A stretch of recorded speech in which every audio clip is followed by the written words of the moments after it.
Sa gabing sinabi ng sarili kong anak na katulong ako sa sarili kong bahay, mismo sa harap ng kanilang mayayamang kamag-anak, ang kahihiyang yon, ang hiya, halos pumatay sa akin. Sa loob ng maraming taon, ako ang naglaro ng papel ng ilaw ng tahanan, nag-manage ng budget, inayos ang bahay, pati na rin ang pagbayad para sa kanilang kasal bahay. Pero para sa kanila, boses lang ako sa background, isang taong dapat balewalain. Hanggang sa araw na napagdesisyonan nilang wala na akong silbi. Umalis ako na mayroon lang dalang pitaka, pero hindi nila alam na ang aking yumaong asawa ay nag-iwan sa akin ng isang lihim na mana. Halaga ng pera, ari-arian malaki. Lahat protektado ng isang testamento na hindi nila nakita kailanman. Ang munting lola ba na pinatalsik nila, siya ang malapit ng maging mangangaso. Kabanata 1. Ang hindi inaasahang pagkakataon. Nasa uniforme pa ako noong araw na yon, ang araw na biglang nagbago ang lahat. Kumpleto ang gamit, bago pa man umalis para sa pagsasanay. Walang hinala, walang babala. Ang akala ko, pareho lang ang araw na ito sa mga nakaraan. Parehong nakakapagod, parehong nakakasawa. Pero hindi pala. Narinig ko ang boses ni tatay sa telepono. Hindi ko pa man nakikita ang mukha niya, pero alam ko na ang tono niya. Alam ko na kung ano ang sasabihin niya. Bumili na kami ng barko, anak. Hindi magandang panahon para dyan. Ang barko, ang barkong pinangarap nilang mag-asawa. Ang barkong magiging simbolo ng kanilang pinagsamahan, ng kanilang tagumpay. Samantalang ako ang nasugatan. Ako ang nangangailangan. Pero ang barko, mas mahalaga. Tila tumigil ang mundo. Ang mga salita niya, ang mga salita ni tatay, tumagos sa puso ko. Sinampal ako ng katotohanan. $5,000. Ilang beses ko nang binanggit sa isip ko. $5,000. Kaya ko naman siguro kung mag-iipon ako, kung magtitipid ako, kung tatrabaho ako ng doble. Pero hindi yon ang punto. Ang punto ay ang pagtanggi. Ang pagtanggi sa akin. Ang pagtanggi sa aking pangangailangan at ang pagpili sa iba. Nasa kabilang linya si nanay, nararamdaman ko ang kanyang pag-aalala. Alam kong hindi niya rin gusto ang sinabi ni tatay. Pero hindi niya binago ang desisyon. Alam ko, sinusunod niya ang asawa niya. Honey, sabi niya, banayad. Baka aral ito. Pinili mo ang karerang ito. Pinili mo ang panganib. Aral, panganib. Parang ang dali para sa kanila na sabihin ang mga salitang yon.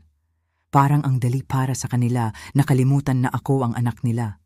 Tita Rose, ang aking ate, tila hindi man lang nasaktan. Relax ka lang anak, sabi niya. Lagi mo namang nakukuha ang mga bagay. Parang wala lang, parang laro lang. Tumingin ako sa paligid, sa ingay ng barracks, sa mga kasamahan ko, sa aking paa, sa aking sugat, sa aking uniforme. Hindi ako makapaniwala, hindi ko matanggap. Ang aking pamilya, ang aking dugo, ang aking pamilya, ang hindi handang tumulong sa akin. Permanente, narinig ko ang sinabi ng doktor. Permanent. Ang salitang yon, tila isang martilyo na tumama sa aking ulo. Permanent. Naalala ko ang lahat.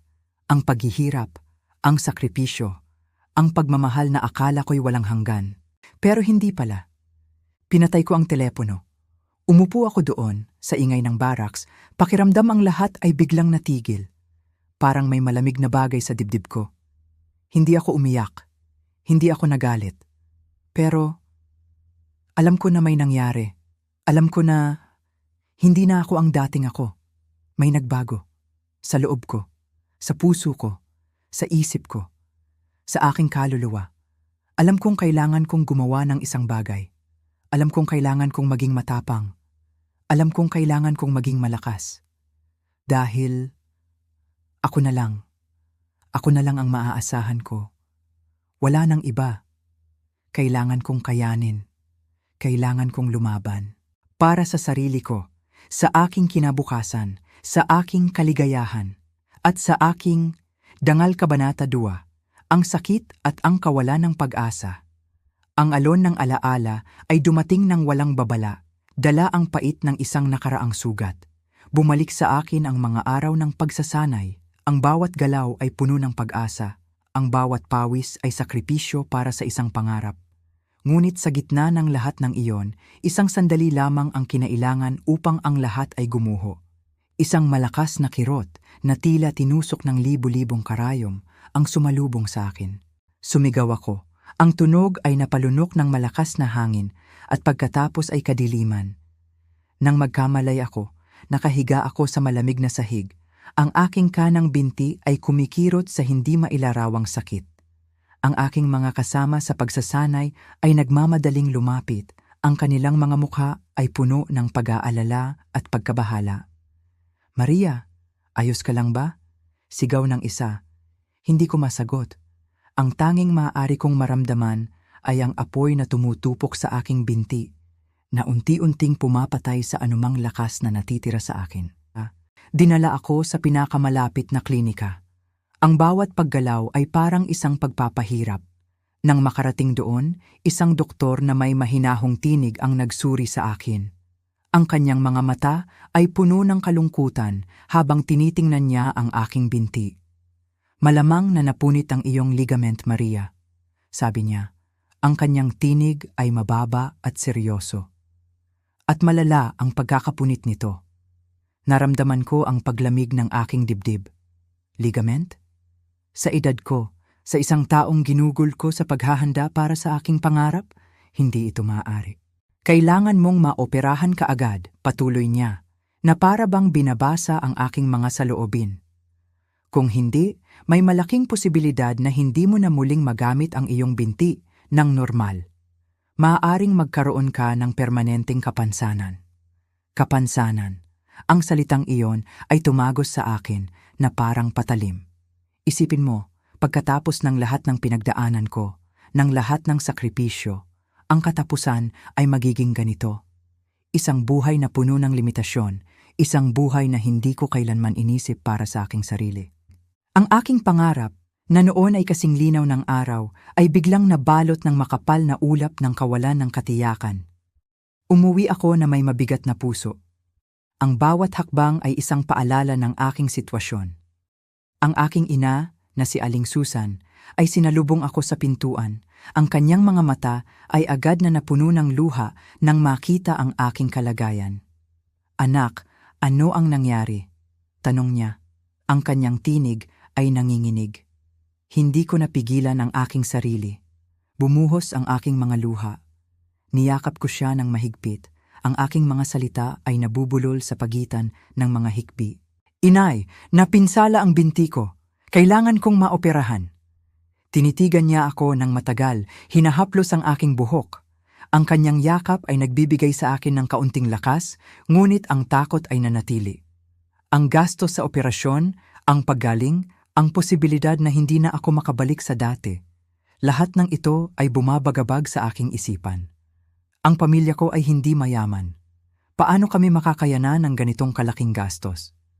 Sa mga susunod na araw, ang bawat sandali ay puno ng pag-aalala. Ang aking ama, si Mang Jose, ay nagtrabaho ng mas higit pa, sinisikap na kumita ng sapat para sa aking operasyon. Ang aking mga kapatid ay nag-aalok ng kanilang kaunting ipon. Ngunit kahit na nagsama-sama ang lahat, tila hindi pa rin ito sapat. "Maria," sabi ni Mang Jose isang gabi, ang kanyang mukha ay pagod ngunit puno ng determinasyon. "Nakausap ko na ang doktor. May plano siya, pero kailangan mong maging matatag. Kailangan mong lumaban." Tumango ako, kahit na ang aking puso ay bumibigat sa bawat paghinga. Ang aking paglalakbay tungo sa paggaling ay hindi magiging madali. Ang landas na ito ay puno ng mga tanong, ng kawalan ng katiyakan, at ng malaking takot. Ngunit sa sandaling iyon, sa pagitan ng sakit at ng takot, isang maliit na binhi ng determinasyon ang tumubo sa aking puso. Kailangan kong harapin ito. Kailangan kong lumaban, hindi lang para sa aking sarili, kundi para sa aking pamilya, para sa mga nagmamahal sa akin. Ang pagharap sa katotohanan ito ay mahirap, oo, ngunit ito ang tanging paraan upang makakita ako ng liwanag sa dulo ng kadiliman. Ito na ang simula ng aking tunay na pagsubok. Kabanata 3, ang laro ng paghihintay at ang halaga ng pagpapagaling, Pagkatapos ng unang konsultasyon, nagsimula ang isang bagong yugto ng aking buhay, ang yugto ng paghihintay. Lumapit ako sa medical center ng militar, dala ang lahat ng mga dokumento na kailangan. Ang puso ko ay puno ng pag-asa na ang sistemang ito ay tutugon sa aking pangangailangan. Ngunit ang nakita ko ay isang napakalaking gusali na puno ng mga tao. Bawat isa ay may kanya-kanyang kwento ng paghihirap at paghihintay. Ang mga pasilyo ay mahaba, ang mga pila ay mahaba, at ang mga mukha ng mga tao ay tila kinain na ng pagod at kawalan ng pag-asa. Nagpatala ako, sumunod sa bawat proseso, nagbigay ng mga formularyo, naghintay, bumalik, naghintay ulit, paulit-ulit. Ang bawat pagpunta ko doon ay tila isang pagsubok. Ang mga empleyado ay mababait naman, ngunit ang sistema mismo, tila napakabagal. Napakaraming papeles, napakaraming hakbang na kailangan munang kumpletuhin bago ka pa man mapansin. Nararamdaman ko ang paglipas ng mga araw, mga linggo, na parang tubig na dumadaloy sa mga daliri ko, na hindi ko mahawakan. Sa bawat pagpunta ko, tinatanong ko ang aking sarili, hanggang kailan pa ako maghihintay? Ang sakit sa aking binti ay hindi nawawala, minsan ay lumalala pa nga. Ang aking mga pangarap ay unti-unting nagiging malabo, nalulunod sa dami ng papeles at sa kawalan ng malinaw na sagot mula sa sistema. Parang isang laro ng paghihintay kung saan ang bawat galaw ay kalkulado, ngunit ang resulta ay hindi tiyak. Isang araw, pagkatapos ng isa pang mahabang paghihintay at pagpuno ng mga formularyo, ipinatawag ako ng aking doktor. Si Dr. Reyes, ang lalaking may mahinahong tinig na unang sumuri sa akin. Nagkaroon siya ng mahabang usapan tungkol sa aking kondisyon. Tiningnan niya ang aking mga resulta ng X-ray, ang aking mga lumang papeles, at pagkatapos ay tumingin siya sa akin. Ang kanyang mga mata ay puno ng pag-unawa. Maria, sabi niya, ang kanyang tinig ay mahina ngunit malinaw. Nauunawaan ko ang iyong sitwasyon. Mahaba na ang iyong paghihintay at alam kong nahihirapan ka. Tumigil siya saglit, na parang naghahanap ng tamang salita. Ang sistema dito ay may sariling takbo. Minsan, hindi natin ito mababago. Naramdaman ko ang paglubog ng aking puso. Ito na ba ang katapusan ng aking pag-asa sa militar? Mayroon akong ibang mungkahi, patuloy niya. Maaari kang magpa-opera sa labas ng ospital na ito. Mayroon akong ilang mga kaibigan na mahuhusay na surgeon. Maari nilang tingnan ang iyong kaso. Sa isang banda, nakaramdam ako ng kaunting ginhawa. Mayroon palang ibang paraan. Ngunit sa kabilang banda, ang salitang labas ay nagdala ng isang bagong bigat. Alam ko na ang mga serbisyong medikal sa labas ay hindi libre. Magkano po kaya ang magagastos, doktor? Tanong ko, ang aking tinig ay halos pabulong. Tumingin siya sa akin, ang kanyang mga mata ay puno ng pag-aalala. Ang operasyon na kailangan mo, kasama na ang mga gamot at rehabilitation, ay tinatayang nasa mga 300,000 hanggang 400,000 piso ang kabuuang gastos, Maria. 300,000 hanggang 400,000 piso. Napalunok ako. Ang halagang iyon ay napakalaki. Para sa isang ordinaryong pamilyang Pilipino na tulad ng sa amin, na kumakayod para sa araw-araw na pangangailangan, ang halagang iyon ay parang isang bundok na hindi kayang akyatin. Ang aking ama, si Mang Jose, ay kumikita lamang ng ilang libong piso bawat buwan bilang isang gwardya. Ang aking ina, si Aling Susan, ay nagtitinda ng mga kakanin sa palengke. Paano namin mahahanap ang ganoong kalaking pera? Pag-uwi ko, sinabi ko sa aking pamilya ang nalaman ko. Nakita ko ang pagkabigla sa kanilang mga mukha. Tinitigan ako ng aking ama. Ang kanyang mga mata ay puno ng sakit. Anak, sabi niya, ang kanyang tinig ay pagod na pagod. Gagawin ko ang lahat ng aking makakaya. Makikiusap ako sa mga kaibigan, sa mga kamag-anak. Ngunit alam mo naman ang ating sitwasyon. Sinubukan kong maging matatag. Opo, itay, naiintindihan ko po. Ngunit sa loob-loob ko, ang pag-asa ay unti-unting nawawala. Ang aking mga kapatid, kahit na nais nilang tumulong, ay may kanya-kanya ring mga pamilya na kailangan nilang suportahan. Ang kanilang mga anak ay nag-aaral pa. Ang kanilang mga sweldo ay hindi sapat para sa kanilang sariling pangangailangan, lalo pa para sa malaking halagang iyon. Nakita ko ang pagkabigo sa kanilang mga mata, ang pakiramdam ng kawalan ng kakayahan, ang pagnanais na makatulong ngunit ang limitasyon ng kanilang sitwasyon. Nararamdaman ko ang bigat ng kanilang pag-aalala at ang bigat ng aking sariling kabiguan. Kailangan nating mag-isip, Maria, sabi ni Inay habang naghahalo ng pansit para sa hapunan. Ang kanyang tinig ay may halong pagod at pagmamalasakit. Mayroon bang ibang paraan? Maaari ba nating ipagpatuloy ang paghihintay? Umiling ako, ang paghihintay ay hindi na opsyon. Ang sakit ay nandyan. Ang banta ng permanenteng kapansanan ay totoo. Hindi na po, Inay, sabi ko. Ang aking tinig ay halos hindi marinig. Kailangan na po nating kumilos. Kahit na mahirap, kailangan nating harapin ito. Ngunit paano? Ang tanong na iyon ay paulit-ulit na bumabagabag sa aking isipan. Ang sistema ay mabagal. Ang pera ay kulang. Ang pamilya ko ay handang tumulong hanggang sa kanilang makakaya. Ngunit ang kanilang makakaya ay hindi sapat. Ang aking mga pangarap ay tila nahuhulog sa isang malalim na bangin at ang aking mga paa ay hindi na makatapak sa matatag na lupa. Ang halaga ng pagpapagaling ay tila napakataas, isang presyo na hindi ko alam kung paano babayaran. Ito ang pinakamahirap na bahagi ng aking paglalakbay. Ang pagharap sa katotohanang ang pinakamalaking hadlang ay hindi ang sakit mismo, kundi ang napakalaking halaga na kailangan upang malampasan ito. Isang pagsubok na hindi lamang sa aking katawan, kundi pati na rin sa aking pananampalataya at sa aking lakas ng loob. Kabanata 4. Ang desisyong kailangang gawin, isang lalim na pagharap. Dumilim ang langit at kasabay nito, dumilim din ang aking puso. Ang mga salita ng aking pamilya ay tila bumabalik-balik sa aking isipan. Bawat isa ay isang malakas na hampas sa aking nananahanang pag-asa. Ang aking ama, si Mang Jose, na may pagod na nakaukit sa bawat guhit ng kanyang mukha, ay nagsabi na hindi niya alam kung saan kukuha ng ganito kalaking pera. Ang kanyang mga mata, na dati ay puno ng lakas at pag-asa para sa akin, ay tila nalulunod na ngayon sa kawalan ng kasiguraduhan. Anak, susubukan ko. Makikiusap ako sa mga kaibigan ko sa trabaho, sa mga nakakakilala sa akin. Pero alam mo naman, hindi sila mayayaman. Ang kanyang tinig ay may bahid ng kahihiyan, na parang siya ang may kasalanan sa aking sitwasyon. Ang aking ina naman, si Aling Susan, na laging handang magbigay ng kanyang lakas at pagmamahal, ay nagbahagi ng kanilang kaunting ipon. Tinitigan niya ako, ang kanyang mga kamay na laging abala sa paghahanda ng pagkain at pag-aayos ng bahay, ay tila nanginginig.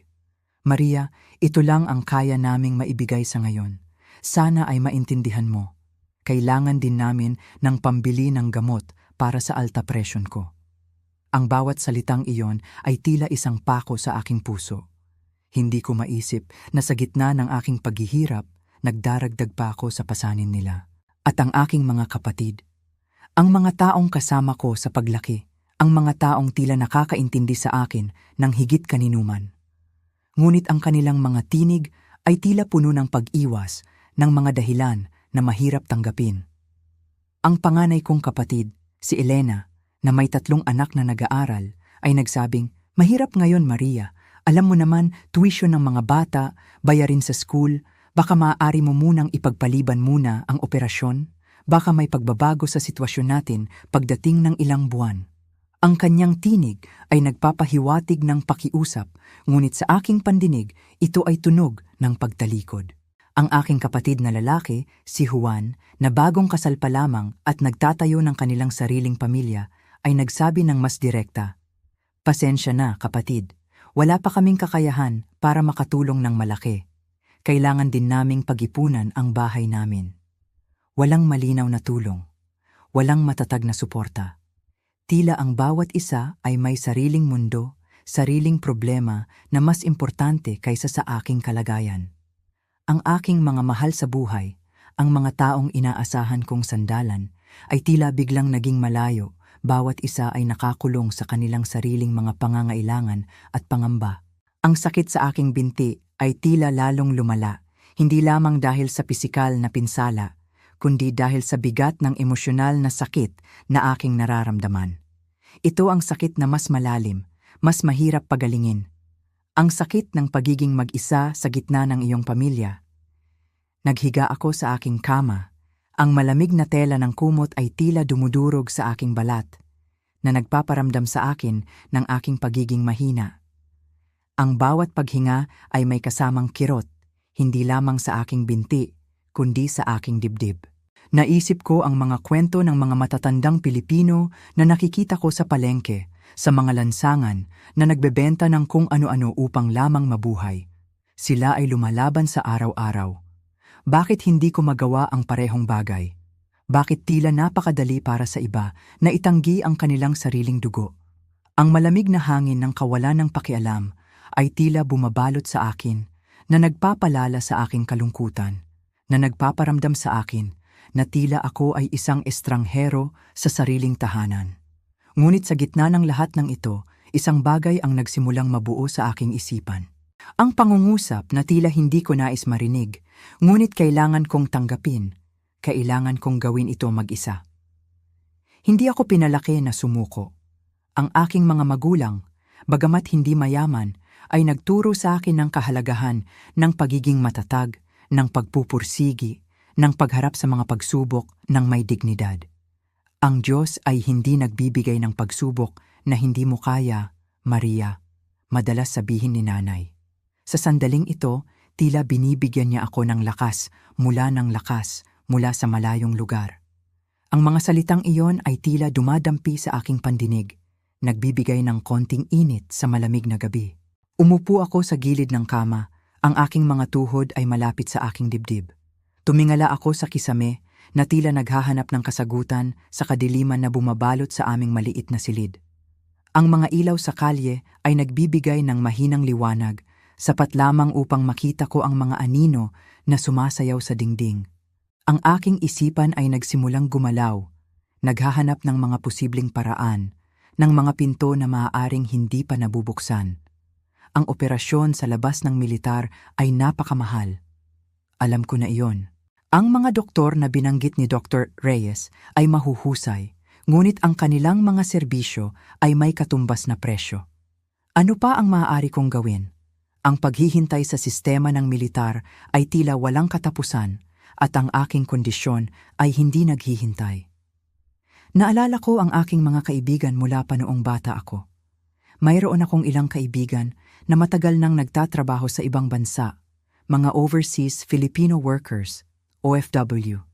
Si Aling Perla na nasa Hong Kong na ng mahigit 10 taon at si Mang Temyo na nasa Canada naman.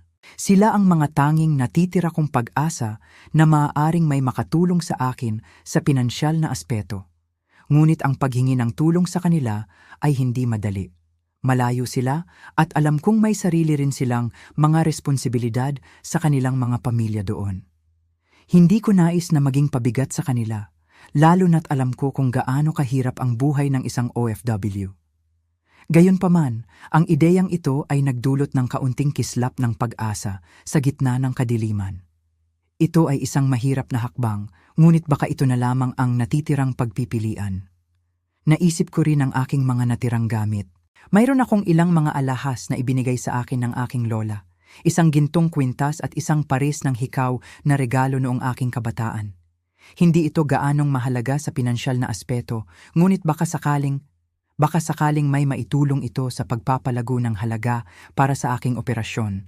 Ang ideyang ito ay nagdulot ng kaunting kislap ng pag-asa, ngunit kasabay nito isang malalim na kalungkutan.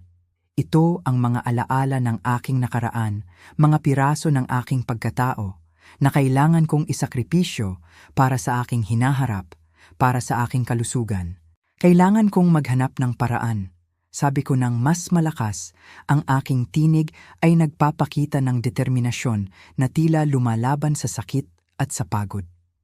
Kailangan kong gawin ito para sa aking sarili. Ang bawat pagsubok, Ang bawat sakit na aking nararamdaman ay tila nagpapatibay sa aking desisyon. Hindi ko hahayaang masira ng pinsalang ito ang aking buhay. Hindi ko hahayaang masira ng kawalan ng suporta ng aking pamilya ang aking pagkatao, ang aking dignidad. Naglakad ako patungo sa maliit na mesa sa tabi ng aking kama na may kasamang hirap at pag-iingat dahil sa aking nasaktang binti. Mayroon akong isang maliit na kwaderno doon kung saan isinusulat ko ang aking mga pang-araw-araw na gastos, ang mga pinagbibilhan ko sa palengke, ang mga kinakailangan ng bahay. Binuklat ko ito. Ang mga pahina ay puno ng mga numero at mga letra na tila nagmumukha na akong isang accountant. Tiningnan ko ang mga numero. Maliit na halaga, isa-isa, ngunit kapag pinagsama-sama, baka sakaling mayroon akong maitutulong sa sarili kong paraan. Isinulat ko ang mga plano ko. Mga maliliit na hakbang, ngunit ito ang aking simula. Una, kakausapin ko si Aling Perla at Mang Temyo. Hihingi ako ng tulong, hindi bilang isang utang, kundi bilang isang paalala ng aming samahan. Pangalawa, ipasangla ko ang aking mga alahas. Baka sakaling makakuha ako ng kaunting halaga doon. Pangatlo, magbebenta ako ng ilang mga gamit na hindi ko na kailangan. Lumang aparador, mga plato na hindi na ginagamit. Bawat maliit na hakbang ay mahalaga. Bawat piso, bawat sentimo ay may halaga sa pagkamit ng aking layunin. Isang bagay ang malinaw sa akin sa gabing iyon.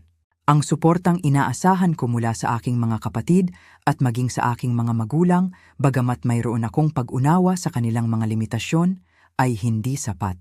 Ito ay isang malungkot na katotohanan, ngunit kailangan kong harapin ito. Ang pakiramdam ng pagkabigo ay naroon, ngunit hindi ito ang magiging huling salita. Hindi ko hahayaang ang kanilang pagiging abala o kakulangan sa kakayahan ang maging dahilan ng aking kapahamakan. Ang gabi ay tila napakahaba, ngunit ang bawat oras na lumilipas ay nagdadala sa akin ng isang hakbang papalapit sa aking desisyon. Isang desisyon na kinakailangan, isang desisyon na para sa aking buhay. Hindi na ako maghihintay, hindi na ako aasa sa wala.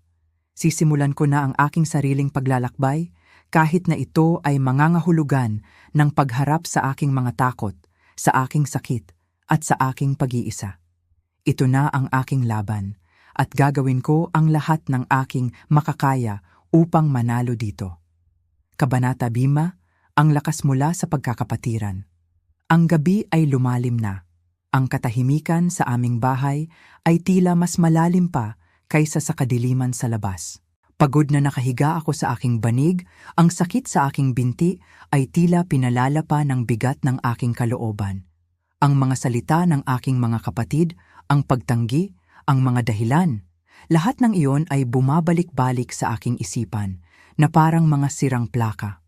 Nakaramdam ako ng kakaibang lamig, hindi mula sa simoy ng hangin, kundi mula sa kawalan ng init ng pagmamahal na aking inaasahan.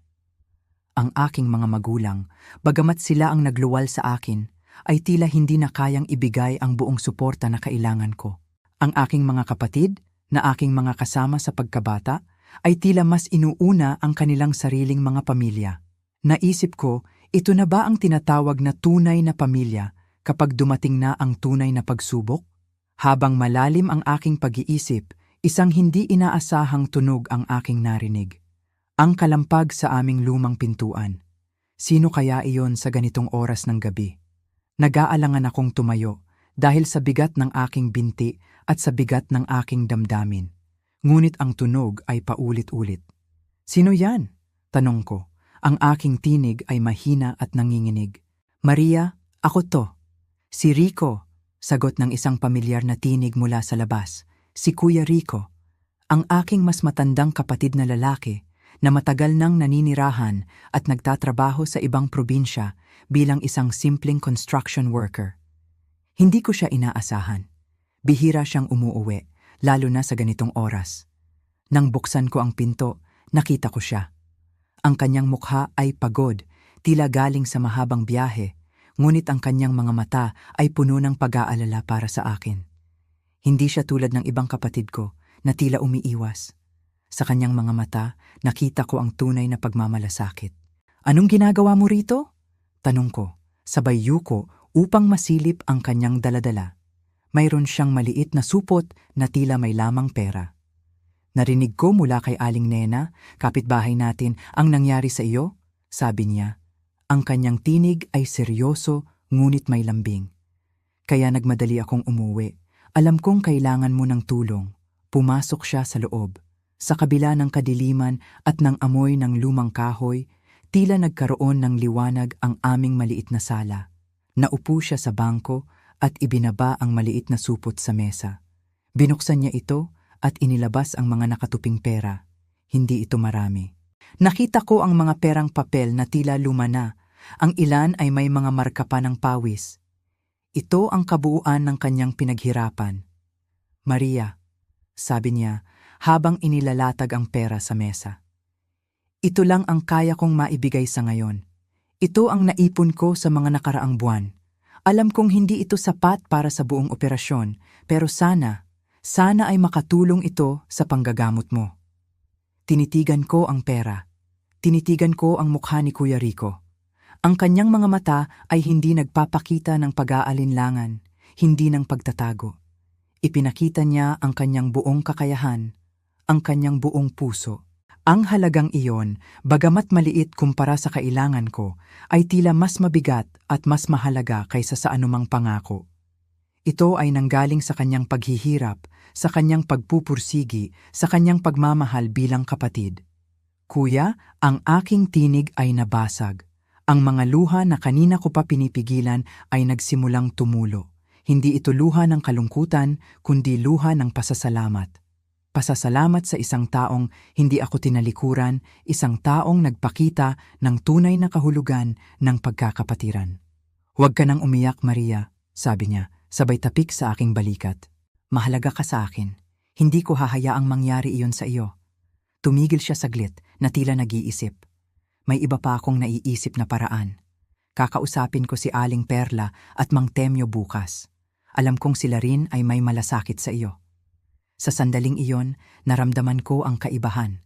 Habang ang aking mga magulang ay tila nag-aalangan dahil sa kakulangan at ang aking ibang mga kapatid ay tila nakalimot sa aking paghihirap, si Kuya Rico ay narito.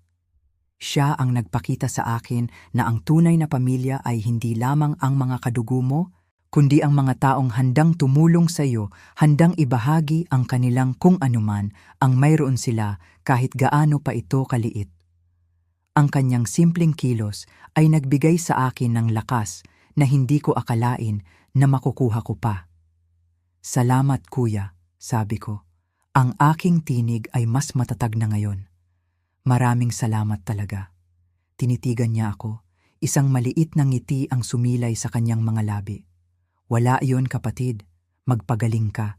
Kailangan mong lumaban. Ang kanyang mga salita ay tumagos sa akin, nagbibigay ng inspirasyon. Ang kanyang presensya, ang kanyang pagmamalasakit, ang kanyang sakripisyo, lahat ng ito ay nagbigay sa akin ng bagong pag-asa. Sa gitna ng aking pagdurusa, natagpuan ko ang isang liwanag sa aking pagkakapatiran. Isang liwanag na magiging gabay ko sa mga susunod na hamon. Ang maliit na halagang iyon ay hindi lamang pera. Ito ay simbolo ng pagmamahal, ng pagkakaisa, at ng lakas na maaari nating makuha mula sa isa't isa, lalo na kapag tayo ay nasa bingit ng kawalan. Kabanata 6. Ang mga alaala na nabaon sa limot. Ang pagbisita ni Kuya Rico ay nagbigay sa akin ng panandaliang ginhawa, ngunit hindi nito nalimutan ang malalim na sugat na aking nararamdaman. Ang kanyang pagmamalasakit, bagamat nagbigay lakas, ay nagbukas din ng mga alaala na tila matagal ko ng pilit na binabaon. Mga alaala ng nakaraan, ng mga araw na kung saan ang pagtrato sa akin at sa aking kapatid na si Clara ay tila magkaiba. Si Clara, siya ang bunso, ang pinakapaborito, ang palaging sentro ng atensyon sa aming tahanan. Kuya, naaalala ko pa nung mga bata pa kami. Si Clara, palagi siyang may bagong damit, bagong laruan. Kung mayroon man kaming hihilingin kay inay at itay, tiyak na kay Clara unang ibibigay. Kung mayroon mang kailangang bilhin para sa pag-aaral, ang pinakamahusay na notebook, ang pinakamagandang lapis ay para sa kanya. Ako naman, ako ang mas matanda. Mas matanda ka na, Maria. Mas matatag ka na, ang lagi nilang sinasabi. Kaya naman, ang aking mga pangangailangan ay tila laging napapangalawang plano. Nagtiis ako. Nagtiis ako dahil alam kong iyon ang inaasahan sa akin bilang panganay. Habang lumalaki kami, ang pagkakaiba ay lalong naging halata.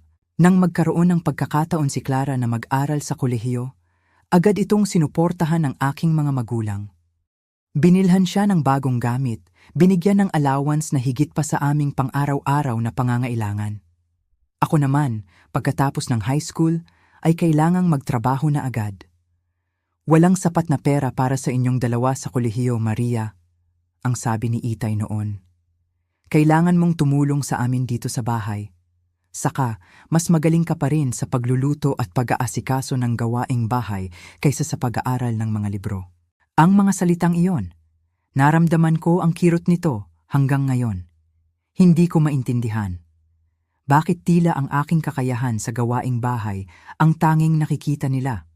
Bakit tila hindi sila naniniwala sa aking kakayahan na magtagumpay sa pag-aaral o kahit man lang sa paghahanap ng mas magandang trabaho? Si Clara, sa kanyang pag-aaral, ay palagi pa ring may extra. May mga pagkakataon na humihingi siya ng pera sa akin at kahit na kulang na ang aking kinikita, binibigay ko pa rin. Hindi ko kayang tumanggi sa kanya noon. Mahal ko siya bilang kapatid.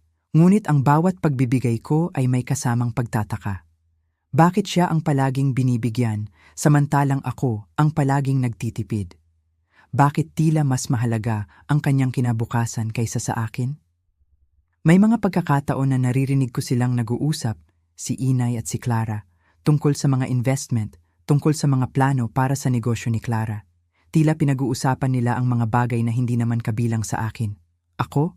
Ang aking pinakamalaking ambisyon noon ay makapag-ipon ng sapat para sa aking sariling maliit na puhunan para makapagsimula ng sarili kong maliit na negosyo. Ngunit ang mga pangarap na iyon ay tila laging napapangunahan ng mga pangangailangan ng pamilya at higit sa lahat ng mga pangangailangan ni Clara. Ang mga alaala na ito ay tila nagiging mas malinaw ngayon habang ako ay nahaharap sa aking sariling krisis. Ang pagtrato sa akin ng aking pamilya noon, ang pagbibigay ng mas malaking pabor kay Clara, lalo na sa usaping pera, lahat ng iyon ay tila nagiging mas malinaw. Ito ang naging simula ng aking pagkatuto na umasa sa sarili. Ito ang nagturo sa akin na ang anumang naisin ko ay kailangan kong paghirapan, kailangan kong pagsikapang abutin. Naalala ko ang isang pagkakataon noong binata pa si Kuya Rico. Nang mangailangan siya ng pera para sa kanyang pagtatayo ng bahay, siya rin ay nahirapan humingi ng tulong sa aming mga magulang. Bagamat mayroon pa rin silang paboritong si Clara, si Kuya Rico ay lumapit sa akin. Maria, sabi niya, ang kanyang tinig ay may halong pag-aalangan. Pwede mo ba akong pahiramin ng kaunti? Alam kong mahirap din ang sitwasyon mo, pero kailangan ko talaga. Nagulat ako noon. Ang aking kapatid na lalaki na tila malayo sa amin dahil sa kanyang trabaho ay lumapit sa akin. Binigyan ko siya ng kung anuman ang aking naipon noon kahit na alam kong magiging mahirap para sa akin. Ito ang nagpatibay sa aming samahan, sa aming pagkakapatiran. Siya ang nakakita ng aking kakayahan, ng aking pagiging maaasahan, kahit na ang aming mga magulang ay tila hindi ito napapansin. Ang mga ganitong alaala ay nagsisilbing mga pahiwatig. Mga pahiwatig na ang aking pag-asa ay dapat manggaling sa aking sarili at sa mga taong tulad ni Kuya Rico na tunay na nagpapahalaga sa akin. Ang mga tao ng pagiging second option, ng pagiging mas matanda na, ay nagturo sa akin ng isang mahalagang aral, ang halaga ng independensya. Ito ang nagpatibay sa akin na maging matatag, na maging malakas. Kaya naman, sa pagharap ko ngayon sa napakalaking gastos para sa aking operasyon, ang mga alaala na ito ay hindi nagpapalala sa aking kalungkutan, bagkus ay nagiging inspirasyon. Ito ang nagtutulak sa akin na gumawa ng mga hakbang na hindi ko akalain na gagawin ko. Ito ang nagtutulak sa akin na humingi ng tulong sa labas, na ipagbenta ang aking mga ari-arian, na gamitin ang bawat mapagkukunan na aking makakaya. Dahil alam ko na kung hindi ako kikilos, walang ibang gagawa nito para sa akin. Ang pagtrato sa akin ng aking pamilya noon, bagamat masakit, ay naghanda sa akin para sa ganitong uri ng pagsubok. Ito ang aking pundasyon, ang aking katatagan, na aking gagamitin upang malampasan ang hamon na ito. Ang mga natutunan ko noon ang magiging sandata ko ngayon. Ang bawat sugat na aking naranasan sa nakaraan ay magiging lakas ko sa hinaharap.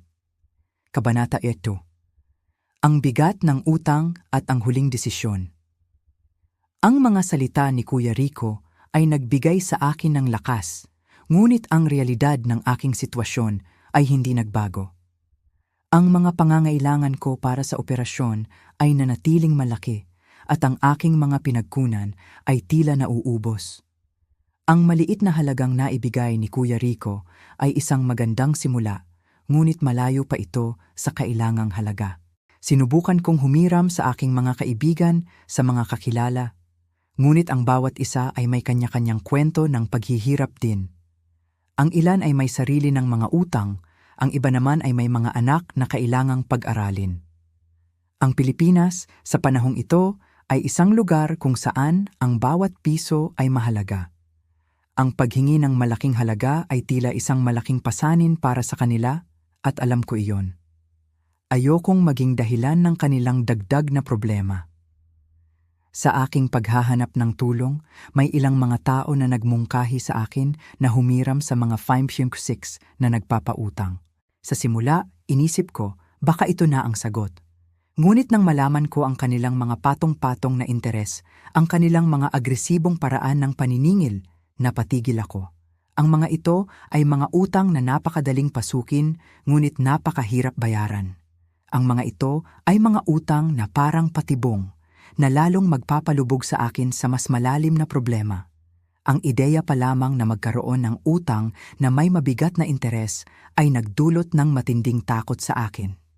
Ito ang uri ng problema na maaaring sumira hindi lamang sa akin, kundi pati na rin sa aking pamilya. Naramdaman ko ang lalong pagbigat ng aking dibdib. Ang desperasyon ay nagsimulang kumapit sa akin. Paano ko gagawin ito? Paano ko mababayaran ang operasyon na ito? Ang sakit sa aking binti ay hindi lamang pisikal na kirot. Ito ay naging pisikal na representasyon ng aking emosyonal at pinansyal na pasakit. Sa aking pagkalugmok, naalala ko ang mga kwento ng aking lola. Siya ay isang matandang Pilipina na maraming pinagdaanan sa buhay. Madalas niyang sabihin, "Kung wala ka ng ibang pagpipilian, Maria, humingi ka ng tulong sa mga eksperto." Sa aking kaso, sino ang mga eksperto sa ganitong sitwasyon? Ang mga doktor ay para sa pagpapagaling, ngunit ang paghahanap ng pera ay isang hiwalay na laban. Isang araw, habang naglalakad ako sa palengke, nakita ko ang isang maliit na opisina na may karatula na nagsasabing, Legal Assistance Services. Nagdalawang isip ako, legal? Ano ang kinalaman ng batas sa aking problema sa pera? Ngunit ang aking pagkausyoso at ang aking desperasyon ay nagtulak sa akin na pumasok. Sa loob, isang babaeng may mahinahong tinig ang sumalubong sa akin. Siya ay isang abogado at libreng serbisyo ang kanilang inaalok sa mga nangangailangan. Habang ikinukwento ko ang aking sitwasyon, ang aking pinsala, ang kawalan ng tulong mula sa militar, ang mabigat na gastos, ang takot sa pagkuha ng utang na may mataas na interes, nakikinig siya ng mabuti. "Nauunawaan ko ang iyong sitwasyon, Maria," sabi niya pagkatapos kong magsalita. "Marami kaming nakakaharap na ganito. Ang mga sistema, minsan, ay hindi sapat para sa lahat." Tumingin siya sa akin, ang kanyang mga mata ay puno ng determinasyon. "May mga paraan. Kailangan lang nating tingnan ang mga legal na option na maaari nating gamitin." Nagulat ako. Hindi ko akalain na may mga legal na paraan upang matugunan ang ganitong uri ng problema. "Ano po ang mga opsyon na yon, ma'am?" Tanong ko, na ang tinig ay puno ng pag-asa. "Una," sabi niya, Kailangan nating suriin ng mabuti ang iyong mga dokumento mula sa militar.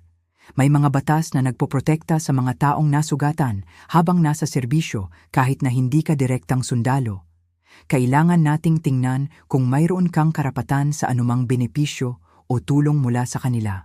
Ikalawa, ipinaliwanag niya ang tungkol sa mga posibleng paghingi ng tulong sa mga non-government organizations, NGOs, na tumutulong sa mga may sakit. At ikatlo, binanggit niya ang posibilidad ng pagkuha ng loan mula sa mga institusyong may mas mababang interes kung magiging kwalipikado ako. Ngunit bago ang lahat ng yon, isang bagay ang kanyang ipinayo. Maria, bago tayo gumawa ng anumang hakbang, kailangan nating malaman ang buong katotohanan tungkol sa iyong pinansyal na sitwasyon, pati na rin ang sitwasyon ng iyong mga magulang. Ang mga salitang iyon ay nagbukas ng isang bagong pinto sa aking isipan. Ang katotohanan tungkol sa pananalapi ng aking mga magulang.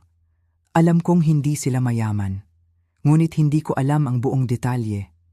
Ang kanilang pagtanggi na tulungan ako ay tila mas may malalim na dahilan. Baka hindi lamang ito kawalan ng kalooban, kundi kawalan ng kakayahan. Ma'am, sabi ko, mayroon akong ilang mga alahas na naiwan sa kanila. At mayroon din akong maliit na ipon, ngunit hindi ko alam kung paano ito pamamahalaan ng maayos. Ngumiti ang abogado. Kung gayon, ang susunod nating hakbang ay kausapin mo ng mahinahon ang iyong mga magulang. Ipaliwanag mo sa kanila ang mga plano natin. Hayaan mong ipakita nila sa iyo ang kanilang mga dokumento, ang kanilang mga utang, kung mayroon man. Kailangan natin ng kumpletong larawan. Ang ideyang ito ay tila nakakatakot. Ang pagharap sa aking mga magulang, ang paghukay sa kanilang mga pinansyal na problema, hindi ko alam kung ano ang aking makikita. Ngunit ang abogado ay tama. Kailangan kong malaman ang buong katotohanan. Ang pag-alam sa tunay na sitwasyon ang magiging susi sa pagbuo ng isang matibay na plano. Sa pag-uwi ko, ang aking isipan ay puno ng mga bagong ideya. Ang pag-asa ay nagsimulang bumalik. Hindi na isang mapanglaw na kislap, kundi isang mas maliwanag na apoy. Ang pagharap sa mga legal na proseso at ang pag-unawa sa tunay na pinansyal na kalagayan ng aking pamilya ay tila isang malaking hamon. Ngunit sa tulong ng abogado at sa aking sariling determinasyon, alam kong mayroon akong pagkakataon. Ang landas na ito ay hindi magiging madali. Ngunit ito ang landas na kailangan kong tahakin upang mahanap ang lunas para sa aking binti at ang kapayapaan para sa aking kalooban. Ang mga alaala ng pagiging anghel na lamang na may kaunting pabor ay papalitan na ngayon ng isang malinaw na pag-unawa sa bawat aspeto ng aking buhay, kasama na ang pinansyal na katotohanan ng aking pamilya. Kabanata 8. Ang plano at ang pagsisimula ng pagkilos. Ang mga salita ng abogado ay tila nagbukas ng isang bagong mundo para sa akin. Ang mga dokumentong kanyang inilatag sa mesa, mga resibo, mga hawak na papeles, mga listahan ng mga utang, ay naglalarawan ng isang sitwasyon na mas malala pa sa aking inaasahan. Ang aking mga magulang, si Itay at si Inay, ay hindi lamang simple ang kanilang pinansyal na kalagayan. Sila ay nakalubog sa napakaraming utang, mas malaki pa kaysa sa anumang halagang kaya kong maibigay para sa aking operasyon. Ang mga 5.6 na kinatatakutan ko noon ay tila maliit na problema kumpara sa mga utang na ito, na may malalaking halaga at napakataas na interes. Maria, sabi ng abogado, ang kanyang tinig ay mahina ngunit puno ng pag-unawa. Ang mga magulang mo ay nahihirapan. Mukhang sila ay nabubuhay sa pamamagitan ng pag-utang upang bayaran ang iba pang utang. Ito ay isang mapanganib na siklo. Nakinig ako ng mabuti, ang bawat salita ay tila tumutusok sa aking puso. Ang aking mga magulang, na aking inisip na tila nagpapabaya sa akin dahil sa pagiging paborito nila si Clara, ay tila may sarili palang mabigat na pasanin. Ang kanilang pagtanggi na tulungan ako ay hindi lamang dahil sa kawalan ng malasakit, kundi dahil sa kawalan ng kakayahan. Ang kanilang mga problema ay mas malaki pa kaysa sa aking sariling paghihirap. Ano po ang maaari nating gawin, ma'am? Tanong ko. Ang aking tinig ay halos hindi marinig. Ang pagkaawa sa aking mga magulang ay nahalo sa aking sariling desperasyon. Tumingin siya sa akin, ang kanyang mga mata ay puno ng determinasyon. Nakita ko ang pangalan ng isang kumpanya dito na bumili ng maraming utang mula sa mga bangko. Sila ang may hawak ng malaking bahagi ng utang ng iyong mga magulang. Ang tawag dito ay debt consolidation. Kung magagawa nating bilhin ang mga utang na ito sa mas mababang halaga, maaari nating mabigyan ng mas mapapamahalaang paraan ng pagbabayad ang iyong mga magulang. At naputol ang kanyang salita nang maintindihan ko ang kanyang ibig sabihin. Bilhin ang mga utang? Sa mas mababang halaga? Ang ibig sabihin nito, kung makakakuha ako ng sapat na pera, maaari kong kontrolin ang sitwasyon. Maaari kong maging ang may hawak ng utang ng aking mga magulang.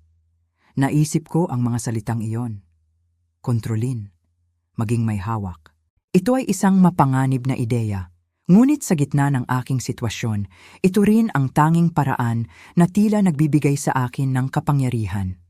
Ang pagiging biktima ay hindi na option. Kailangan kong kumilos. Kailangan kong maging matalino. Gusto ko pong gawin iyan, sabi ko. Ang aking tinig ay mas matatag na kaysa kanina. Gusto kong bilhin ang mga utang nila. Gusto kong ako ang maging may hawak nito. Tinitigan ako ng abogado. Tila sinusuri ang aking determinasyon. Sigurado ka ba, Maria? Ito ay mangangailangan ng malaking kapital. At ito ay maaaring maging isang mahabang proseso. Opo, sigurado ako, sagot ko. Nakita ko na ang kawalan ng tulong nila sa akin. Nakita ko na ang kanilang mga problema. Ngayon, gusto kong ipakita na kaya kong ayusin ang sitwasyon, hindi lang para sa aking sarili, kundi para sa kanila rin. Ito ay hindi lamang tungkol sa pagbabayad ng aking operasyon. Ito ay naging mas malaki pa. Ito ay tungkol sa pagkuha ng kontrol. Ito ay tungkol sa isang uri ng paghihiganti, hindi sa paraang masasakit, kundi sa paraang mapanlikha at mapagkalkula. Isang paraan upang ipakita na ang aking kahinaan noon ay naging lakas ko ngayon. Ang pagiging relegated sa pangalawang plano, ang pagiging hindi gaanong pinapansin, ay nagturo sa akin ng maraming bagay. Ang pagiging matiyaga, ang pagiging maparaan, at ngayon, ang pagiging malakas. Ang plano ay nagsimulang mabuo. Kailangan kong maghanap ng pera. Marami. Ang kaunting naipon ko, ang mga alahas na ipapasangla ko, ang tulong ni Kuya Rico, lahat ng iyon ay kailangan kong pagsamahin.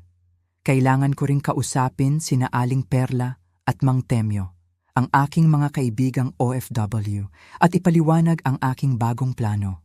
Kailangan ko ng malaking halaga at ang mga ito ay tila ang tanging pagpipilian. Ang susunod na hakbang ay ang pakikipag-usap sa kumpanyang bumili ng mga utang. Kailangan kong makipag-ayos. Kailangan kong ipakita sa kanila na kaya kong bayaran ang utang ng aking mga magulang sa mas mababang halaga, kapalit ng pagkuha ng buong kontrol sa mga ito.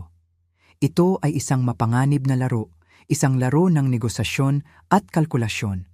Ngunit sa puntong ito, handa na akong sumugal. Habang iniisip ko ang lahat ng ito, naramdaman ko ang isang kakaibang damdamin. Hindi ito pagkaawa, hindi rin galit. Ito ay isang uri ng determinasyon na tila nanggagaling sa kaibuturan ng aking pagkatao. Ang lahat ng mga taon ng pagiging hindi gaanong pinapansin. Ang lahat ng mga sakripisyo ay tila nagtipon upang maging lakas na ito. Isang lakas na magagamit ko upang baguhin ang aking kapalaran at marahil pati na rin ang kapalaran ng aking pamilya. Ang paghihiganti na ito ay hindi magiging marahas o madugo. Ito ay magiging isang paghihiganti ng katalinuhan, ng pagtitiyaga at ng paggamit sa aking mga natutunan sa buhay. Ito ay isang paraan upang ipakita na ang aking kahinaan ay naging aking sandata. Ang pagkababaon sa limot ay nagbigay daan sa akin upang makita ang liwanag ng pagbabago. Ang pagiging pangalawa sa aking pamilya ay nagturo sa akin na ang tunay na kapangyarihan ay nagmumula sa sariling pagkilos at sa pagharap sa katotohanan gaano man ito kahirap. Ang plano ay nagsimula na, at handa na akong harapin ang anumang mangyayari. Kabanata 9. Ang hindi inaasahang pagtatapos. Ang araw na iyon ay dumating. Isang araw na pinaghandaan ko ng husto. Pagkatapos ng mga linggo ng pakikipag-usap sa abogado, sa mga nagpapautang at sa mga kaibigan kong OFW, narito na ako, handa nang harapin ang aking pamilya. Sa aking kamay, hawak ko ang mga dokumento, ang kasunduan sa pagbili ng mga utang ng aking mga magulang. Ang mga papel na ito ay tila mas mabigat pa sa anumang dala-dala ko dati. Ngayon, ako na ang nagmamay-ari ng kanilang mga obligasyon. Ako na ang may hawak ng kanilang kinabukasan. Isinagawa ang pagpupulong sa aming lumang sala. Ang bawat sulok nito ay puno ng mga alaala. Mga alaala ng pagkabata, ng kasiyahan, ng mga pagtatalo. Ngayon, ang sala na ito ay magiging saksi sa isang bagong kabanata. Nandoon ang aking mga magulang, si Itay at si Inay, kasama ang aking mga kapatid, sina Elena, Juan, at kahit si Clara, na tila hindi makapaniwala na narito rin siya. Ang hangin ay tila mabigat, puno ng hindi masabi na mga tanong at pangamba. Nagsimula akong magsalita, ang aking tinig ay matatag, hindi tulad ng dati na nanginginig. Salamat sa inyong lahat sa pagdating, sabi ko, habang tinitingnan ang bawat isa sa kanila. Tinitigan ko ng matagal ang aking mga magulang. Nakita ko ang pagtataka at pagkalito sa kanilang mga mata. Alam ko na mahirap para sa inyo na maintindihan kung bakit ko ito ginagawa, patuloy ko. Ngunit pagkatapos ng lahat ng nangyari, pagkatapos ng aking pinsala at ng aking paghahanap ng tulong, nalaman ko ang tunay na sitwasyon ng ating pamilya. Ipinakita ko ang mga dokumento. Ang mga ito ay naglalaman ng mga detalye ng kanilang mga utang, ang mga bangkong pinagkakautangan nila, ang mga PIMP-6 na tila nagpapahirap sa kanila. Inilahad ko ang lahat, walang binago, walang pinalamuti. Ang katotohanan ay kailangang malaman nila gaano man ito kasakit. Nang makita ng aking mga magulang ang mga papel na ito, ang kanilang mga mukha ay nagbago. Ang pagkalito ay napalitan ng pagkabigla. Si Itay, na laging matigas ang puso, ay tila natigilan. Ang kanyang mga kamay ay nanginginig ng abutin niya ang isang pahina. Si Inay naman ay napahawak sa kanyang dibdib. Ang kanyang hininga ay tila nahihirapan. Maria, ano? Ano itong mga ito? Sabi ni Itay. Ang kanyang tinig ay halos pabulong. Iyan po ang mga utang ninyo, Itay. Sagot ko, ang aking tinig ay kalmado ngunit may diin. Mga utang na hindi ninyo nababayaran ng matagal na panahon. Mga utang na nagpapahirap sa inyo at nagpapahirap sa ating lahat. Si Clara, na tila mas interesado pa sa kanyang cellphone kanina, ay napatingin din sa mga dokumento. Nakita ko ang pagbabago sa kanyang mukha. Ang dating pagmamataas ay napalitan ng pagkabahala. Inay, Itay, totoo po ba ito? Tanong niya, ang kanyang tinig ay nanginginig. Hindi na nakasagot ang aking mga magulang. Ang bigat ng katotohanan ay tila bumagsak sa kanila. Ang mga taon ng pagtatago, ng pag-asa na mawawala na lamang ang problema, ay biglang naglaho sa isang iglap. Nakita ko ang kanilang pagbagsak, hindi lamang pisikal, kundi pati na rin sa emosyonal at mental na aspeto. Sila ay nawasak. Sa sandaling iyon, naramdaman ko ang isang kakaibang pakiramdam. Hindi ito pagkatuwa sa kanilang pagdurusa. Ito ay isang uri ng paglaya. Paglaya mula sa pasanin ng pag-aalala sa kanila. Paglaya mula sa pagiging biktima ng kanilang mga desisyon. Ngayon, sabi ko, habang tumatayo at tinitingnan sila ng diretso sa mata. Ako na ang may hawak ng mga utang na ito. Ako na ang magiging tagapamahala ng inyong mga obligasyon. Nagkaroon ng katahimikan. Ang bawat isa ay tila naghihintay sa susunod kong sasabihin. Ang mga mata nila ay nakatuon sa akin, puno ng halo-halong emosyon, pagkabigla, takot, pagkalito, at marahil isang bahid ng paghanga. Ngunit, patuloy ko, may mga kondisyon. Tumigil ako saglit na tila nagbibigay diin sa aking mga susunod na salita. Hindi na ako ang dating Maria na palaging nagpaparaya. Hindi na ako ang dating Maria na palaging nasa pangalawang plano. Nagpatuloy ako, ipinapaliwanag ang aking plano. Ang mga utang ay mananatiling mayroon, ngunit ako na ang bahala sa pagbabayad nito, sa paraang mas mapapamahalaan. Hindi sila malulubog sa mas malaking interes. Ngunit kapalit nito, kailangan nilang igalang ang aking mga desisyon. Kailangan nilang kilalanin ang aking bagong posisyon. Hindi na sila ang nagdidikta. Ako na. At tungkol sa aking operasyon, sabi ko, nakahanap na ako ng paraan. Hindi ko na kailangan ang inyong tulong dahil hindi naman talaga ninyo ito kayang ibigay. Ang mga salitang iyon ay tila tumama sa kanila, ngunit ito ay ang katotohanan. Nagkaroon ng mga hikbi mula kay inay. Si Itay naman ay tahimik na lamang na nakayuko. Ang aking mga kapatid ay nakatingin sa akin na may pagkamangha. Si Clara, na tila ngayon lang nakaintindi sa lahat, ay nagsimulang umiyak ng malakas. "Patawarin mo kami, Maria," sabi ni inay, ang kanyang tinig ay basag. "Hindi namin alam na ganito na pala ang kalagayan natin." "Alam ninyo na ngayon," sabi ko. "At iyan ang mahalaga. Ito na ang simula ng pagbabago. Hindi na tayo magpapatuloy sa ganitong paraan." Ang pagpupulong ay natapos na hindi sa isang tradisyonal na pagtatapos ng pamilya, kundi sa isang pagtatapos na puno ng pagbabago. Lumabas ako sa aming bahay, nadala ang mga dokumento at ang bagong pakiramdam ng kalayaan. Ang sakit sa aking binti ay naroon pa, ngunit ang sakit sa aking puso ay unti-unting nawawala. Ako na ang may kontrol. Ako na ang nagpasya. Ang nakaraan ay hindi na makakapigil sa aking kinabukasan. Ang aking lakas ay hindi lamang nagmula sa aking sarili, kundi sa mga aral na natutunan ko sa aking pamilya, mga aral tungkol sa pagpupursigi, pagtitiyaga at sa kakayahang bumangon mula sa pinakamalalim na pagsubok. Ang aking desisyon ay hindi lamang tungkol sa pera.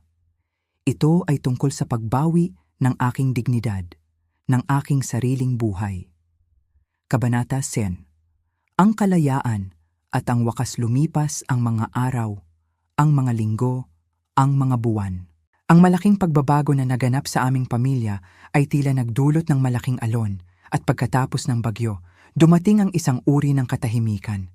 Ang aking mga magulang sina Itay at Inay na sa una ay tila nabagsakan ng mundo nang malaman nila ang katotohanan tungkol sa kanilang mga utang at ang aking bagong posisyon bilang kanilang tagapamahala ay unti-unting naglaho sa aking pang-araw-araw na buhay. Hindi sila lumipat ng tirahan, ngunit ang kanilang presensya ay tila humina. Bumabaon sila sa kanilang sariling mga problema, sa hiya at sa pagkalito. Madalang na lamang ang kanilang tawag at kapag nagkikita man kami, tila may isang malaking pader na ang naghihiwalay sa amin. Ang dating pagmamahal, kahit na may pagkiling, ay napalitan ng isang uri ng distansya.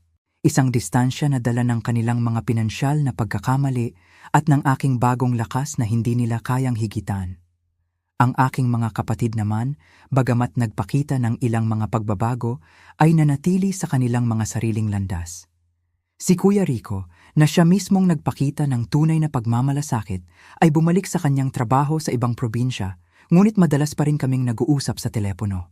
Siya ang aking sandigan, ang aking kapatid na nagpaalala sa akin ng kahulugan ng tunay na pagkakapatiran. Ang iba naman ay nabubuhay pa rin sa kanilang sariling mga pakikibaka, tila hindi pa lubos na nauunawaan ang bigat ng aking pinagdaanan o marahil ay ayaw lang nilang harapin ito. Ang kanilang mga buhay ay nagpatuloy at ang akin din. Ang pinakamahalaga sa lahat ay ang aking paggaling.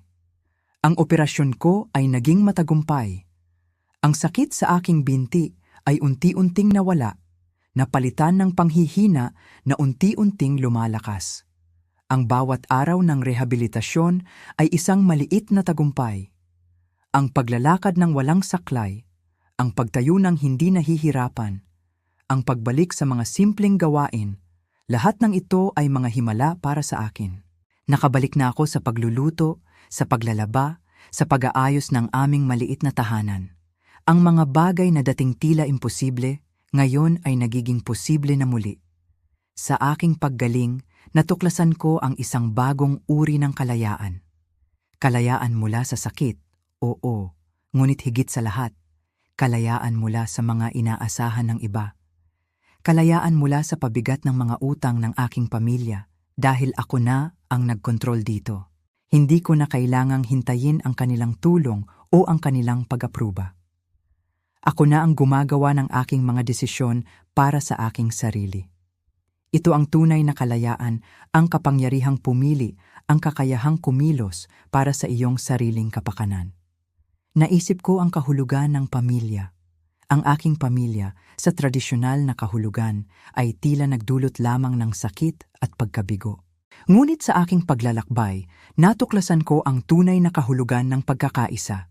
Ito ay nasa puso ni Kuya Rico sa kanyang simpleng pag-aalok ng kanyang pinaghirapan. Ito ay nasa aking sariling kakayahang bumangon at lumaban. Ito ay nasa mga kaibigan na hindi ako tinalikuran. Ang tunay na pamilya ay hindi lamang tungkol sa dugo. Ito ay tungkol sa pagmamahal, sa suporta, sa pagiging naroon para sa isa't isa, lalo na sa mga oras ng pangangailangan. Ang mga alaala ng nakaraan, ng pagiging mas mababa, ng pagiging hindi pinapansin, ay nanatili. Ngunit hindi na sila nagpapahirap sa akin. Sila na ngayon ay mga aral. Mga aral na nagpatibay sa akin, nagturo sa akin ng halaga ng aking sarili at ng aking kakayahang lumaban. Hindi ko na kailangang isipin kung ano ang iniisip ng iba. Ang mahalaga ay kung ano ang nararamdaman ko at kung ano ang aking ginagawa para sa aking sarili. Sa pagtatapos ng kabanatang ito sa aking buhay, mayroon akong isang malinaw na mensahe para sa aking sarili at para sa iba na maaaring dumaranas ng katulad na pagsubok. Huwag sumuko. Ang bawat pagsubok ay isang pagkakataon upang matuto at lumakas. Ang pagharap sa katotohanan, kahit na ito ay masakit, ay ang unang hakbang tungo sa paglaya. Ang tunay na lakas ay hindi nagmumula sa iba, kundi mula sa kalooban mo mismo. Ang aking binti ay gumagaling na. Ang aking puso ay nagiging mas matatag. Ang aking buhay ay nagkakaroon ng bagong direksyon. Hindi na ako ang dating Aling Maria na naging biktima ng mga pangyayari.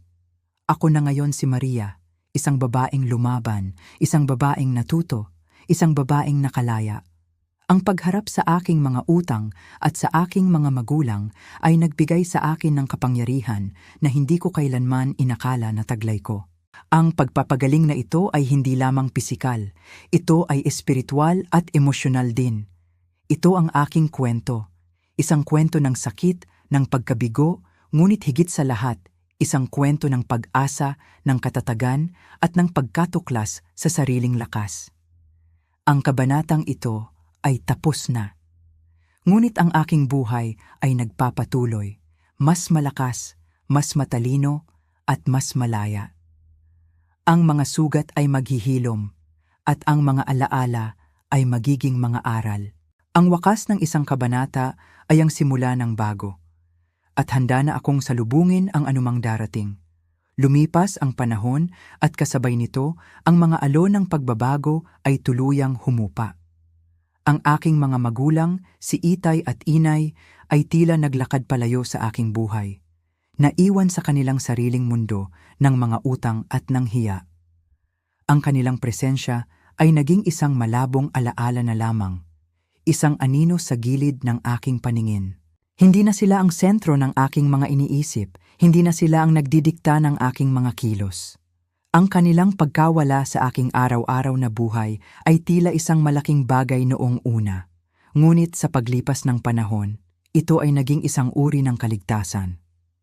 Ang aking mga kapatid naman, bawat isa ay abala sa sarili nilang mga pamilya at mga pakikibaka. Paminsan-minsan na lamang nagpapadala ng mensahe o tumatawag. Si Kuya Rico na lamang ang nanatiling tunay na koneksyon, isang matibay na paalala ng kahulugan ng pagkakapatiran. Ngunit ang pinakamahalaga sa lahat ay ang aking paggaling. Ang sakit sa aking binti, na minsang naging kasama ko araw-araw, ay tila isang malabong panaginip na lamang. Ang bawat hakbang na aking ginagawa ngayon ay puno ng lakas, puno ng pag-asa. Ang mga sesyon ng rehabilitasyon na minsan ay tila napakahirap ay naging isang tagumpay. Ang kakayahang tumayo ng matatag, ang kakayahang maglakad ng malayo, ang kakayahang gawin muli ang mga simpleng bagay na dati hindi ko magawa. Lahat ng ito ay mga biyaya. Mga biyaya na hindi ko inakala na makukuha ko pa. Ang aking katawan ay naghihilom at kasabay nito, ang aking puso ay naghihilom din. Natuklasan ko ang tunay na kahulugan ng kalayaan. Hindi lamang ito ang pagkawala ng sakit o ang pagkamit ng pinansyal na kasarinlan. Ito ay ang kalayaan mula sa mga inaasahan ng iba. Ang kalayaan na sundin ang sarili kong mga pangarap, na gumawa ng mga desisyon para sa aking sarili. Ang kalayaan na malaman na ako ang may hawak ng aking kapalaran. Ang dating takot at pangamba ay napalitan ng kumpiyansa at determinasyon. Alam ko na ang landas na aking tinatahak ay hindi magiging madali, ngunit ngayon, alam ko na kaya kong harapin ang anumang hamon.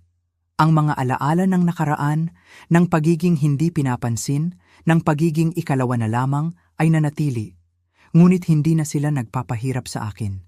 Sila na ngayon ay mga aral na nagpatibay sa akin, nagturo sa akin ng halaga ng aking sarili. Ang aking sariling lakas ay nahanap ko sa gitna ng aking pagdurusa. Ang aking pagkakakilanlan ay hindi na nakasalalay sa opinyon ng iba, kundi sa aking sariling pananaw. Ang salitang pamilya ay nagkaroon ng bagong kahulugan para sa akin. Hindi na ito limitado sa dugo. Ito ay tungkol sa mga taong nagmamalasakit, mga taong nagbibigay ng suporta, mga taong nagpapatibay sa iyo. Si Kuya Rico, ang aking mga bagong kaibigan, ang aking sariling determinasyon, sila ang aking tunay na pamilya ngayon. Sila ang aking sandigan, ang aking inspirasyon. Ang paglalakbay na ito ay mahaba at puno ng pagsubok, ngunit sa bawat hakbang natuto ako. Sa bawat sakit, lumakas ako. At sa wakas, narito na ako, malaya, malakas, at handa nang simulan ang isang bagong kabanata. Ang kabanatang ito ng aking buhay ay nagtapos na. Ang kabanata ng paghihirap, ng pag-asa, at ng pagkatuklas sa sarili. At ngayon, isang bagong kabanata ang naghihintay, puno ng mga posibilidad, puno ng bagong mga pangarap. Ang wakas ng isang bagay ay ang simula ng bago, at handa na akong yakapin ang bagong simula na ito ng buong puso.